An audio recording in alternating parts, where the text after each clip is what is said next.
प्यारे आका नबी करीम सल्लल्लाहु अलैहि वाला आलिहि वसल्लम हाथ की कमाई से रिज़्क़ हलाल कमाने वाले लोगों को बहुत पसंद फरमाया करते थे।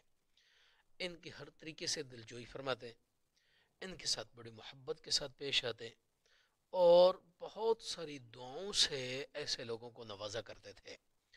इसी तरीके से एक वाक़या हज़रत साद इब्न मुआज़ रज़ी अल्लाह तआला अन्हो पैगम्बर सल्लल्लाहु अलैहि वसल्लम के एक सहाबी हैं। आप सल्लल्लाहु अलैहि वसल्लम के खिदमत अक़दस के अंदर हाजिर हुई है। जिस वक्त आप सल्लल्लाहु अलैहि वसल्लम के पास आए तो आप सल्लल्लाहु अलैहि वसल्लम के साथ मुसाफ़ा फरमाया। जिस वक्त मुसाफ़ा किया तो आप सल्लल्लाहु अलैहि वसल्लम ने महसूस किया कि साथ के हाथों की हथेलियाँ जो हैं इंतहाई सख्त हैं, उनके ऊपर निशानात पड़े हुए हैं और इंतहाई खुरदरापन मालूम हो रहा है। आप सल्लल्लाहु अलैहि वसल्लम ने पूछा, साद ये तेरे हाथ इतने सख्त क्यों हैं?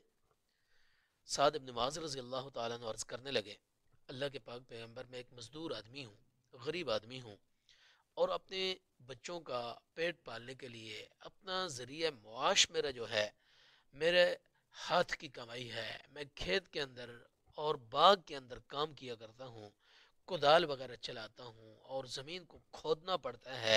मुख्तलिफ़ तरीके से मुझे मेहनत करनी पड़ती है, मुशक्क़त करता हूँ और इस तरीके से अपने बीवी बच्चों का पेट पालने की कोशिश करता हूँ। हदीस पाक के अंदर आता है अब सल्लल्लाहु अलैहि वाला आलिहि वसल्लम ने हज़रत साद इब्न मुआज़ रज़ी अल्लाह तआला अन्हु की जिस वक़्त ये बात सुनी है तो आप सल्लल्लाहु अलैहि वसल्लम ने हज़रत साद इब्न मुआज़ के हाथों को चूम लिया और जिस वक़्त चूमा तो आप सल्लल्लाहु अलैहि वसल्लम के बारे में हदीस पाक के अंदर ये अल्फाज नकल किए गए हैं, फ़क़ब्बल रसूलुल्लाह सल्लल्लाहु अलैहि वाला आलिहि वसल्लम यदहु वक़ाल कफ़ान युहिब्बुहुमुल्लाहु तआला।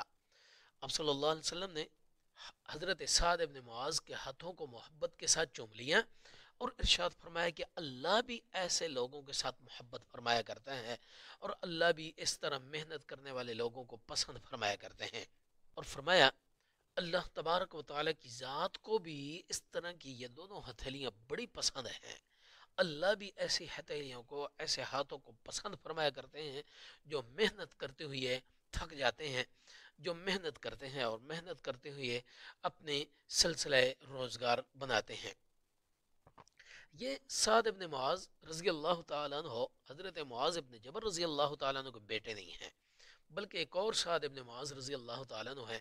तो अर्ज़ करने का मतलब ये है, मकसद ये है कि आप सल्लल्लाहु अलैहि वसल्लम ने तरगीब इरशाद फरमाई है और इस चीज़ की तरफ लोगों को तवज्जो दिलाई है कि जो भी हाथ के साथ मेहनत करता है, जो मुशक्क़त करता है और वो अल्लाह तबारक व तआला का भी और अल्लाह के पैगम्बर का भी बड़ा ही पसंदीदा आदमी हुआ करता है।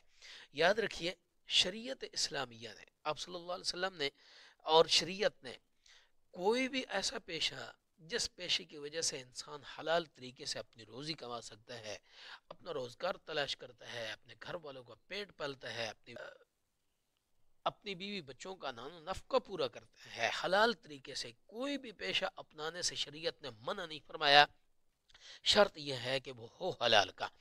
अगर उसके अंदर हराम की कोई मिलावट हो, कोई आमेज़श हो तो शरीयत उससे मना फरमाती है।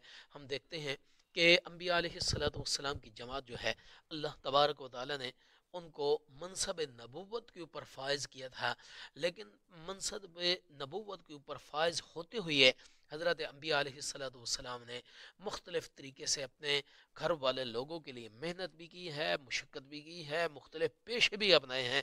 इस तरीके से मैं अगर अर्ज़ करूँ आपके सामने, हज़रत आदम अलैहिस्सलातु वस्सलाम का पेशा जो है वो खेती बाड़ी की था। हज़रत आदम अलैहिस्सलातु वस्सलाम खेती बाड़ी किया करते थे, ज़मीन के अंदर हल चलाना, खेती बाड़ी करना और इस तरीके से अपने बच्चों का पेट पाला करते थे। इसी तरीके से हज़रत इदरीस अलैहिस्सलातु वस्सलाम किताबत का काम किया करते थे, लिखाई का काम किया करते थे और फिर दूसरा काम उनका दर्जी का काम था, कपड़े सिलाई किया करते थे। तो ये हज़रत इदरीस अलैहिस्सलातु वस्सलाम का काम है। इसी तरीके से हज़रत नूह अलैहिस्सलातु वस्सलाम जो है वो बड़ा मशहूर वाक़या है। उन्होंने लकड़ी को काट करके फिर उसको फट्टे बना करके کشتی بنائی ہے، تو گویا کہ حضرت نوح علیہ السلام نے لکڑی کا کام بھی کیا ہے۔ اسی طریقے سے حضرت ہود اور حضرت صالح علیہ السلام تجارت کیا کرتے تھے، اور حضرت القرنین زنبیل ڈولیاں وغیرہ بنایا کرتے تھے۔ حضرت ابراہیم علیہ السلام کھیتی باڑی کرتے، اور بیت اللہ کی تعمیر کرنا بڑا مشہور واقعہ ہے کہ حضرت ابراہیم اور حضرت اسماعیل نے مل کر کے بیت اللہ کی تعمیر کی تھی۔ حضرت اسماعیل علیہ السلام جس نے مزدور کا کام کیا ہے اپنے باپ کے ساتھ مل کر کے، اسی طریقے سے حضرت اسماعیل تیر بنایا کرتے تھے، شکار کیا کرتے تھے، اور حضرت اسحاق علیہ السلام اور حضرت یعقوب علیہ السلام بکریاں چرایا کرتے تھے، حضرت یوسف علیہ السلام غلے کی تجارت کیا کرتے تھے، جس طرح کہ سورہ یوسف کے اندر پورا واقعہ ذکر کیا گیا ہے۔ حضرت موسیٰ علیہ السلام کا واقعہ بڑا مشہور ہے کہ انہوں نے کئی سال تک بکریاں چرائی ہیں۔ حضرت ہارون علیہ السلام بھی تجارت کیا کرتے تھے، حضرت یسع علیہ السلام کھیتی باڑی کیا کرتے تھے، اور حضرت داؤد علیہ السلام زرہ بنایا کرتے تھے۔ حضرت داؤد علیہ السلام کا واقعہ اللہ تبارک و تعالی نے ان کا ذکر فرمایا ہے سورہ حدید کے اندر کہ لوہا ان کے ہاتھوں کے اندر پگھل کر کے بالکل موم ہو جایا کرتا تھا، نرم ہو کر کے، تو حضرت داؤد علیہ السلام زرہ بناتے تھے، یہ بھی ایک پیشہ ہے۔ اور اسی طریقے سے حضرت سلیمان علیہ السلام بھی زنبیل بنایا کرتے تھے۔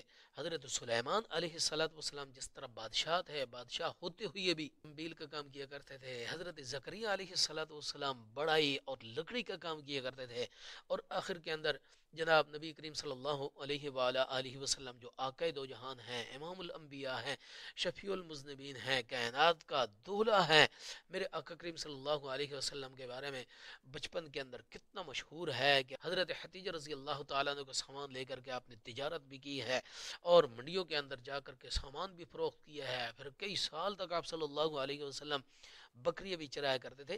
تو کوئی بھی پیشہ ہے، کوئی بھی حلال طریقے سے محنت کرتا ہے، مزدوری کرنا ہے، شریعت اس سے منع نہیں کرتی، لیکن شرط یہ ہے کہ ہو حلال کا۔